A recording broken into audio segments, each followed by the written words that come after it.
Всем доброе утро. Ақыры мойындады. Калифорния, яғни Калиев Фархат, ол әнші, бизнесмен, филантроп.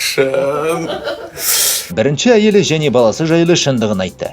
Қазіргі жұбайы Анель Фархатпен жүріп жүрген кезде бұл жайлы білмеген екен. Мына жігіт менің ұлым. Рахмет саған үлкен, маған осылай сенім артқаныңа. Бұл 2022 жылы концертте болған оқиға. Калифорнияның айтуынша, Анель екеуі қалай қыз бен жігіт болып жүріп кеткенін өздері білмей жүрген екен. Олар TikTok түсіріп жүрген, сөйтіп жүргенде бір-біріне от жалыну ушығып, екі жаста ыстық нәзік сезім пайда болыпты. Олар 6 ай TikTok түсіріп 7-ші айға жақындап қалғанда, осы керемет екі жастың бас қосуы өмірінде маңызды шешім қабылдап, тура 1 жылдан кейін шулатып той жасады. Қазір екеуі бақытты өмір сүруде. Екі жасқа тек бақыт тілейміз.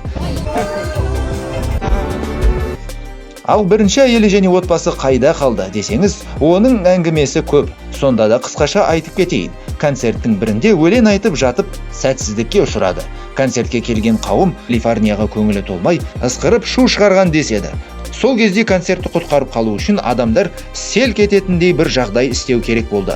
Сол кезде таныс балалы бойжеткен қызды шақырып, мынау менің әйелім, ал мынау менің балам деп пранк жасаған екен. Яғни сол кезде Фархаттың әйелі де баласы да жоқ. Ол қазіргі таңда сұлу Анельмен бақытты өмір кешуде. Арнаға жазылып лайк бас, видеоның астына пікір қалдыр. Чао!